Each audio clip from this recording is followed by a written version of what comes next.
Sultan Murad telah wafat. Candarli mengirim utusan untuk memanggil Orhan dan Mehmet sesuai wasiat. Sementara itu di tempat lain, Zahanos membujuk Mehmet untuk mempertimbangkan memberikan hukuman kepada Gulsah Hatun, sebab dialah yang harus bertanggung jawab atas tragedi kemarin. Namun dengan tegas Mehmet mengatakan, jika bukan karena Gulsah Hatun, mereka semua pasti sudah mati. Di dalam, giliran Eleni yang marah besar karena merasa ditipu oleh Gulsah Hatun. Namun, Gulsah Hatun memiliki alibi bahwa dia di bawah tekanan ayahnya dan suku Karaman. Tetap saja bagi Eleni itu tidak bisa dijadikan alasan. Gulsah Hatun harus bertanggung jawab dan dia harus bersiap jika Mehmet nanti menceraikannya. Di sisi lain, berita wafatnya Sultan Murad sampai ke Bali B. Tentu hal ini merupakan hari yang penuh duka. Notaras memberitahu Helena bahwa Konstantinos mengumpulkan para senator. Putranya itu dianggap telah menunjukkan jati dirinya jauh dari rencana mereka. Dan jika itu dibiarkan, mereka akan dalam bahaya. Para Senhat memotong rambut ekor kuda, memasang tapal kuda dengan cara terbalik, melumuri mata kuda dengan garam, memotong sebagian rambut, hingga melukai wajah dengan harapan air mata akan bercampur dengan darah. Itu adalah tradisi Oghuz kuno untuk menunjukkan bela sungkawa atas pemimpin yang wafat. Bayezid ikut-ikutan membenci Gulsah Hatun setelah ia mendengar kabar bahwa dia mencoba membunuh ayahnya. Sementara itu, Eleni mendekati Mehmet, mempertanyakan kenapa dia diam saja dan tidak membuat keputusan. Jika dia tidak memperdulikan diri sendiri, paling tidak ia harus mengkhawatirkan keselamatan anaknya. Mehmet mengatakan bahwa Gulsah Hatun telah memohon pengampunan. Eleni tidak peduli dan mendesak Mehmet untuk menceraikannya. Konstantinos kecewa, para senator mementingkan perutnya sendiri. Saat ini Bizantium keadaannya memprihatinkan. Hal itulah yang memicu Konstantinos membantai para senator agar mereka merasakan tanggung jawab. Itu bahkan ia lakukan di hadapan ibunya sendiri, Helena. Konstantinos seolah ingin menunjukkan kepada ibunya itu, inilah para senator bonekanya. Di sisi lain, Ibrahim B juga sedang marah karena dikhianati putrinya sendiri. Namun istrinya enggan disalahkan, ia juga tidak menyangka Gulsah Hatun bisa berbuat seperti itu. Di hadapan ibunya, Konstantinos mengatakan jika dirinya bukan kaisar boneka. Notaras yang baru datang disuruh untuk melihat sendiri hasil kerjanya. Namun bukannya mengomentari itu, Notaras membawa kabar bahwa Sultan Murad setelah wafat. Ishak bertanya kepada Candarli, siapa yang akan menaiki tahta, apakah Mehmet atau Orhan? Menurutnya, dua-duanya tidak ada yang menguntungkan mereka. Candarli menyuruhnya tidak usah bingung, kita akan melihatnya nanti. Sementara itu, Orhan tengah bersiap-siap dan didatangi Konstantinos. Mereka berandai-andai jika Orhan menaiki tahta, maka aliansi mereka akan menjadi sejarah baru. Janisari telah dibuat panik dengan pemberontakan yang mereka lakukan. Mereka belum mendengar bahwa Sultan Murad telah wafat. Namun mereka sudah bersiap-siap untuk mengambil langkah antisipasi jika Mehmet yang menaiki tahta. Gulsah Hatun dipanggil Mehmet untuk diadili. Dia memberikan pembelaan bahwa saat ini ia yatim piatu, orang tuanya pasti meninggalkannya. Dengan berat hati, Mehmet bermaksud menceraikannya. Namun tepat sebelum ia mengucapkan talak, tiba-tiba Syihabeddin membawa kabar bahwa Sultan Murad setelah wafat.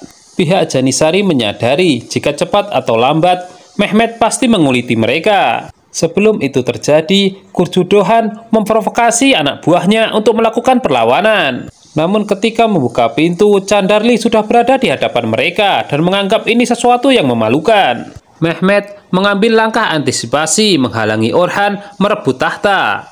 Kurjudohan panik ketika mengetahui Sultan telah wafat. Dia lebih memilih memihak Orhan dibandingkan Mehmet meskipun tidak ada yang menguntungkannya. Namun bagi Candarli ia tidak terpengaruh asalkan dia masih memiliki kekuasaan. Halimah Hatun mulai mengkhawatirkan masa depan Ahmed. Diperlihatkan Orhan juga sedang dalam perjalanan. Sementara itu, Helena yang dijebloskan ke penjara ditemui Konstantinos. Dia menegaskan jika inilah Romawi yang sebenarnya. Kaisarnya tidak hidup di bawah bayang-bayang ibunya. Mulai sekarang, ia akan membuat Bizantium berjaya. Mehmet juga sedang bersiap untuk menghadiri pemakaman ayahnya. Namun ia memperingatkan prajuritnya bahwa bahaya sedang menunggu, ada yang ingin menghalangi mereka. Marahatun mendapatkan wasiat dari Sultan Murad untuk menjaga Ahmed. Tentu hal itu tidak mudah merebut Ahmed dari ibunya. Sebagai langkah awal, ia sengaja mengirim pelayan untuk berada di samping Halimah Hatun.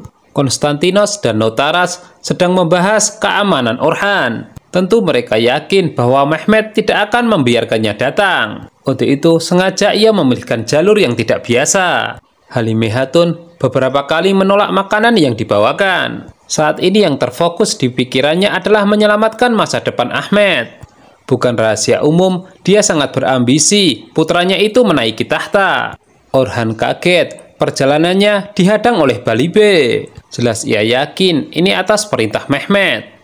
Jalan satu-satunya adalah berperang untuk memperebutkan tahta. Lagi pula, di masa lalu ia memiliki dosa karena memberontak Sultan Murad. Dua pelayan sedang membicarakan jalur dapur yang sudah lama tidak dipakai. Rencananya jalur itu akan dipakai Halimah Hatun agar bebas keluar masuk. Mehmed sangat berhati-hati memilih jalur untuk menghindari penyergapan. Orhan tengah berjuang, namun seseorang menasihatinya agar ia melarikan diri karena pasukan mereka terdesak. Ketika ia setuju, Saltuk mengejarnya. Ahmed menderita demam, Halimah Hatun panik. Pelayan datang membawa kabar jalur dapur bisa dilewati. Dan untuk sementara Ahmed akan mendapatkan perawatan. Helena mendapatkan pengampunan, namun ia menolak ajakan Notaras untuk melawan putranya sendiri. Bahkan dia mengancam akan membuka rahasia jika tetap dipaksa. Itu artinya Konstantinos akan dibiarkan memerintah seperti keinginannya. Sementara itu Halimah Hatun menyelinap ke jalur dapur untuk menemui Candarli. Orhan terkejar oleh Saltuk, mereka pun kemudian bertarung. Sebenarnya Saltuk bisa menangkapnya, namun situasi yang berbahaya membuatnya lengah. Orhan memukul kepalanya dengan batu lalu melarikan diri. Halimah Hatun memohon kepada Candarli untuk mengangkat putranya menaiki tahta. Namun tentu itu sulit dikabulkan, mengingat Ahmed belum cukup dewasa. Candarli lalu mengatakan bahwa dia akan selalu melindungi Ahmed. Dan jika sudah saatnya nanti akan banyak opsi. Orhan kembali ke Konstantinos. Jelas ini memupuskannya menggantikan Sultan Murad. Konstantinos sepertinya juga memiliki rencana lain agar Mehmed tidak menaiki tahta. Namun jika itu pun terjadi, ia siap menghadapinya. Sementara itu, Mehmed dan pasukannya beristirahat dan bermalam di hutan. Kelompok bayaran telah mengintai untuk mengincar Mehmed. Mereka bersiap menyerang dan menunggu saat semuanya tertidur. Di tempat lain di waktu yang sama, Guru Mehmed mengadakan istighosah dengan para santrinya. Mereka pun mendoakan untuk keselamatan Mehmed. Dan benar saja, di saat Mehmed akan ditikam, ia terbangun dan mampu melawan. Mehmed sendiri tidak habis pikir, dia masih tidak percaya bahwa dia selamat dari tragedi ini. Jahanos pun meminta maaf atas kelengahan dirinya dan para pasukan. Ishak yang panik mengetahui Mehmed akan datang mencoba curhat kepada Candarli. Namun lagi-lagi Candarli menunjukkan sikap yang biasa-biasa saja. Balibe dan pasukannya menemui Mehmed untuk meminta maaf karena Orhan tidak berhasil mereka tangkap. Namun itu ternyata bukanlah masalah besar karena Orhan yang jelas sudah dihalangi masuk ke istana. Tiba-tiba utusan datang yang meminta Mehmed untuk mendatangi Kem Janisari. Ahmed kondisinya telah membaik dan dipertemukan dengan ibunya di dapur. Mereka bermaksud pergi dari istana karena Halimah Hatun takut akan ada yang menyakiti putranya. Ishak ditugaskan Candarli untuk membawa Mehmed dan ibunya. Namun hingga detik ini mereka tidak kunjung datang. Belakangan baru diketahui bahwa keduanya tertangkap oleh Marahatun. Dan sesuai wasiat, Ahmed diamankan. Sedangkan Halimah Hatun dimasukkan ke dalam penjara karena dianggap berkhianat. Sebelumnya Halimah Hatun memohon untuk tidak dipisahkan dengan putranya. Bahkan dia menyumpahi Marahatun tidak bisa mengetahui perasaannya karena dia tidak memiliki anak. Mehmed disambut Kurcuduhan dan pasukannya. Dari situ ia mengira akan terjadi pemberontakan seperti sebelumnya. Namun tiba-tiba Kurcuduhan berlutut dan di belakangnya sudah ada Candarli. Semua pasukan juga tunduk. Itu menandakan bahwa semua mendukung Mehmed menjadi sultan. Dia lalu mengulurkan tangannya untuk dicium oleh Candarli. Meskipun begitu, dalam hati Mehmed masih tidak percaya jika semua mendukungnya. Eleni senang dikunjungi Marahatun dengan membawa serta Ahmed. Di situ Gulsahatun tidak berkutik karena merasa membuat kesalahan besar, sehingga tinggal menunggu waktu ia akan dijatuhi hukuman oleh Mehmet. Candarli memberitahu Mehmet mengenai wasiat ayahnya, bahwa dia ingin dimakamkan di samping makam Aladin. Dalam sebuah kilas balik diperlihatkan Aladin adalah putra kesayangan Sultan Murad, sehingga wajar Mehmet merasa jika kasih sayang ayahnya itu kurang untuknya. Ketika berburu, Sultan Murad hanya memuji Aladin, padahal dia yang menemukan kelinci pertama kali. Meskipun begitu, Mehmet mengatakan jika sangat mencintai ayahnya itu. Keesokan harinya adalah pemakaman Sultan, sekaligus penobatan Sultan baru. Upacara dipimpin oleh Kurjudohan, namun ia tetap curhat kepada Candarli. Bagaimana nasib mereka setelah ini? Candarli yakin semuanya akan baik-baik saja selama dia masih menjadi Wazir Agung. Di dalam, Mehmet didandani dan mengenakan aksesoris kesultanan. Ketika berjalan keluar, ia sempat melihat keranda ayahnya. Baginya, ini adalah sesuatu amanah yang besar yang kelak ia harus bisa pertanggungjawabkan. Ketika Sultan Mehmet muncul di hadapan semua orang, Ishak dan Kurjudohan terlihat panik. Setelah itu, Sultan Mehmet duduk di singgasana dengan penuh kewibawaan. Dia resmi menjadi sultan yang baru dan pemuka agama membacakan doa. Beberapa penghormatan dilakukan dan kemudian saat-saat yang mendebarkan yang ditunggu banyak orang, yaitu mencium tangan sebagai tanda sumpah setia yang diawali dengan Candarli, yang disambung kemudian dengan Ishak, Zahanos, dan Sehabedin. Sultan Mehmet benar-benar memperhatikan dengan seksama siapa lawan dan siapa kawan. Yang mengejutkan adalah ketika giliran Kurjudohan. Sultan Mehmet awalnya enggan memberikan tangannya. Namun begitu ia berubah pikiran, ia memberikan tangannya dengan cara mengepal. Itu seolah menegaskan Sultan Mehmet belum memaafkan pengkhianatannya. Marahatun mengunjungi Halimih Hatun di penjara. Dia menegaskan akan menjaga Ahmed dan memintanya untuk tidak berbuat melampaui batas. Dia juga memberitahu bahwa Sultan Mehmet akan menggelar pengadilan untuknya. Di sisi lain, Ahmed menghadap Sultan Mehmet.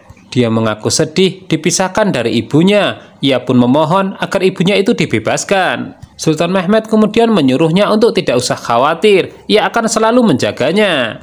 Mengenai ibunya, akan ia segera berikan keputusan. Tak lama dari itu, Marahatun membawa Halimih Hatun menghadap Sultan Mehmet. Hal yang sama diinginkan Halimih Hatun agar ia dibebaskan. Sultan Mehmet pun setuju asalkan Halimih Hatun berbicara. Siapa yang menjebaknya dan siapa yang merencanakan dirinya kabur bersama Ahmed. Di tempat lain, Candarli baru selesai sholat, lalu memegang pedang yang ia punya. Saat itu tengah malam, ada suara yang mencurigakan, ia pun keluar untuk memeriksa. Candarli kaget, di ruang tamu sudah ada Sehabedin yang langsung memakan apel tanpa meminta izin. Tak lama kemudian dia juga membawa pasukan untuk menjemput Candarli atas perintah Sultan Mehmet. Dia sendiri masih bingung atas kejahatan apa ia kemudian ditangkap.